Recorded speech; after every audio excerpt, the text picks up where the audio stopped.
आदमी का personal faith कुछ भी हो सकता है, इसमें कोई बड़ा सम्मान की बात है, लेकिन ये पता रहनी चाहिए बातें। कांग्रेस पार्टी के अध्यक्ष जो हैं वो सनातन धर्म ने यकीन नहीं करते हैं, वो बौद्ध धर्म अपना चुके हैं, वो बौद्ध हैं। ये लेकिन मैं एक चीज यहाँ पे जोड़ना चाहता हूँ। देखिए, भगवान गौतम बुद्ध को भी हम भगवान विष्णु का ही अवतार मानते हैं। हमारे जो दशावतार की परिकल्पना की गई है उसमें भगवान गौतम बुद्ध भी सनातन के ही एक अवतार है, तो हम बौद्ध को सनातन से अलग मान ले।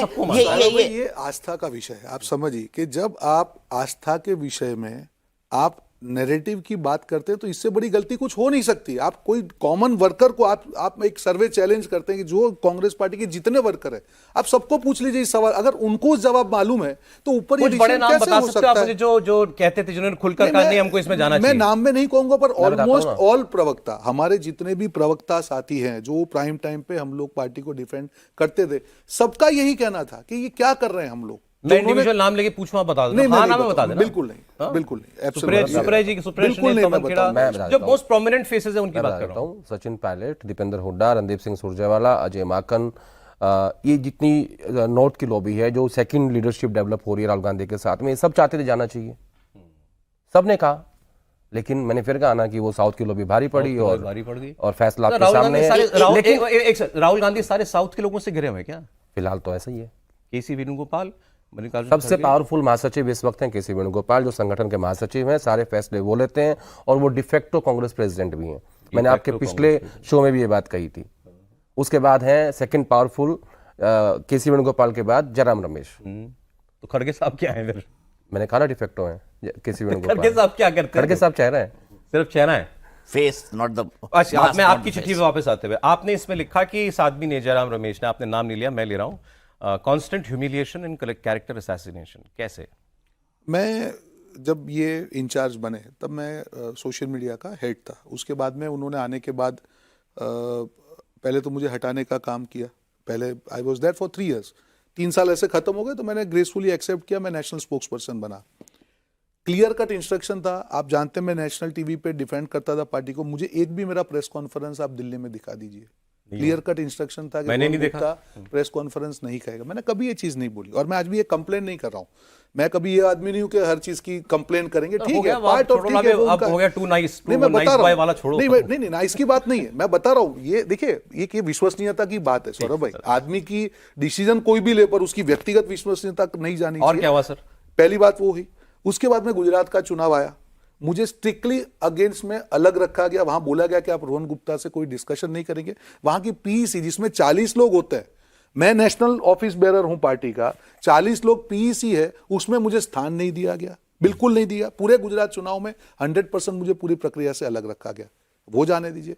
उसके बाद में भारत जोड़ो यात्रा में मैंने उनको मैसेज किया, बाकायदा वो है, सर मेरा ये आप पूरा यूज कीजिए।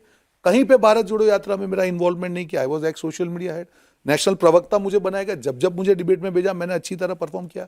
ये पूरे देश में घूम के जो प्रेस कॉन्फ्रेंसेस होती थी पार्टी की, उसमें मुझे बैन कर दिया गया, कहीं पे आपको नहीं जाना है। क्या ऐसी क्या चिढ़ थी? मुझे नहीं मालूम है, मैं समझ नहीं पा रहा हूँ। कभी कोई बहस हो गई आपकी? कभी भी नहीं हुई है। मैंने उनको, देखिए कोई भी आदमी, मैंने उनके बारे में सुना था, पर उनके दिमाग में मेरे लिए क्या बायस है मैं समझ ही नहीं पाया आज तक। उसके रीजन बात होती थी नहीं, मैंने कई बार ट्राई किया। मतलब एक बार भी मुझे अलग से नहीं मिले हैं वो। He has not, अलग से कोई मिले ही नहीं, कभी नहीं। फोन पे बात 2 साल में कभी नहीं, कभी व्हाट्सएप डाला। मेरा एक सवाल है रोहन से, क्या अहमद पटेल के नजदीक होने का खामियाजा भुगतना पड़ा? क्योंकि ऐसा कहते हैं कि अहमद पटेल और जयराम रमेश की कभी बनती नहीं थी। देखिए ये, और आप उनके बहुत नजदीक थे। देखिए ये तो आपको उनको ही पूछना पड़ेगा, मुझे तो मैं उसका परिणाम भुगत रहा था। मैं नहीं समझ पाया कि एक वर्कर जो 15 साल से पार्टी का कर रहा है, और वो भी जिस नेता के साथ जुड़ा वो भी पार्टी के लिए कर रहे थे। कभी राहुल गांधी से बात करने की नहीं, मैंने मैसेज डाला उनको, राहुल जी को भी मैसेज डाला, वेणु जी से भी बात किया, सबको, इवन प्रियंका जी से भी, सब। मुझे देखिए, मेरा छोड़ने का जो मैं रीजन बोल रहा हूं कि मैंने इस लेटर में भी लिखा है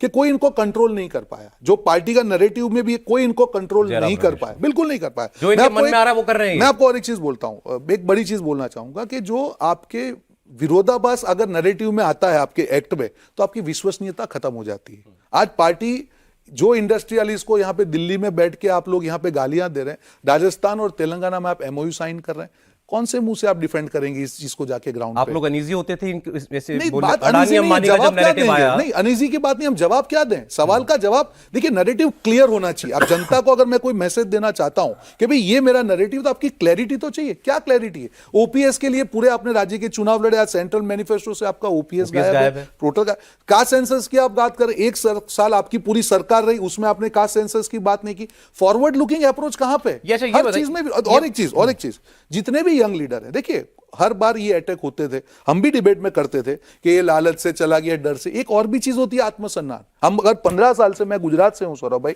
वहां पे मैंने तो कभी सत्ता नहीं देखी है, तो मेरी तो कोई लालच भी ना डर भी है। अगर मैं 15 साल से डिफेंड कर रहा हूं और मेरे आत्मसम्मान पे ठोस पहुंचेगी और कोई उनको रोकने वाला नहीं है, जो चीज आज मुझे खराब लग रहा है मैं वो कर रहा हूं, पर कोई रोक नहीं पाया। एक सेकंड, अच्छा सर, हम अक्सर ये बातें करते थे कि एक राहुल गांधी एक मुद्दा उठाते हैं, फिर उस पर कई दिन वो उसी पे बोलते हैं और रट की तरह बोलते हैं, वो रट के। और फिर उन्होंने एक बार ये भी कहा था मैं जिद्दी हूं।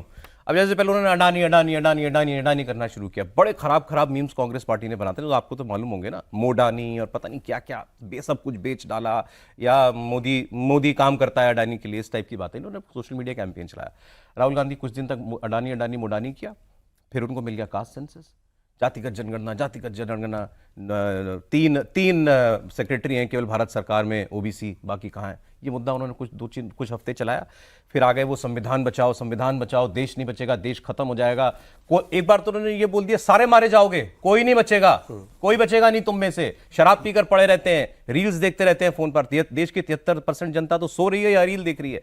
उसके बाद अब आ गए गारंटी। ये टिकते क्यों नहीं एक बद्दे पर?